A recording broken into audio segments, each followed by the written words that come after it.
चालाक बीवी। तो कैसी मन्नत? मेरे पति ने मन्नत ली है कि वो अपने मेहमानों को खाना परोसने से पहले इस सिलबट्टे से 3 बार उनके सिर पर मारेंगे। राधा की ये बात सुन तीनों मेहमानों के चेहरों की हवाइयां उड़ जाती है, जिसे देख राधा मन ही मन हंसती हुई उन्हें दिलासा देते हुए कहती है, अरे आप लोग फिक्र मत कीजिए, ज्यादा तेज नहीं मारेंगे, बस 3 बार जरा सी थपकी। और ये सुनते ही तीनों मेहमान डर से कांपते हुए तुरंत अपनी जगह से उठ खड़े होते हैं। अरे अरे, आप सब उठ क्यों गए? मेरे पति बस आते ही होंगे, फिर सब साथ में खाना खाइएगा। अरे जी नहीं, हमें कुछ नहीं खाना। ये कहकर तीनों मेहमान बिना एक पल की और देरी किए घर से बाहर भाग जाते हैं, जिन्हें जाते हुए घर के अंदर आता श्याम देख लेता है।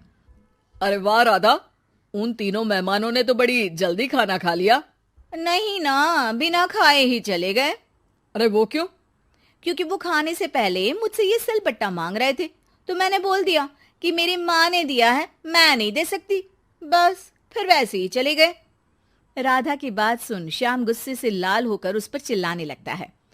तुम पागल हो क्या? मेहमान को नाराज कर दिया। मेहमान जो मांगे उन्हें वो देना हमारा फर्ज है। इतनी सी बात तुम्हें कब समझ में आएगी? मैं अभी उन्हें ये सिलबट्टा देकर वापस घर में ले आता हूं, तुम खाना तैयार रखना। अब श्याम सिलबट्टा उठाए घर से बाहर निकल जाता है और मेहमानों को ढूंढना शुरू कर देता है, जो उसे पास में ही एक पेड़ के नीचे बैठे दिखते हैं। श्याम उनके पास पहुंचने ही वाला होता है कि वो उसे सिलबट्टे के साथ आता देख दोबारा भागना शुरू कर देते हैं, जिस पर श्याम भी उनके पीछे भागने लगता है। अरे रुको, मैं आप लोगों को ये देना चाहता हूं। अरे आप लोग रुको तो सही। अरे भाई, ये तो हाथ धोकर पीछे पड़ गया है। अरे जुबान कम और पैर तेज चलाओ। वो तीनों पिटाई के डर से और ज्यादा तेज भागने लगते हैं।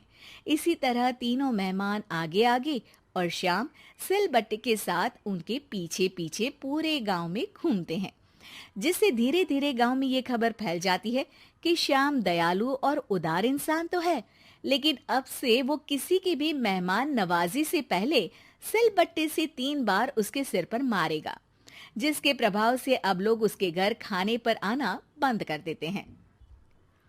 मैं तो उन्हें सिलबट्टा देने जा रहा था और लोगों को लगा कि मैं मार रहा हूं। कितना बड़ा बेवकूफ हूं। अब मेरी ही वजह से कोई यहां खाने पर आने के लिए तैयार नहीं है। इस तरह राधा अपनी होशियारी और सिलबट्टे की मदद से श्याम के मेहमानों वाली आदत से छुटकारा भी पा लेती है और घर की शांति भी भंग नहीं होती।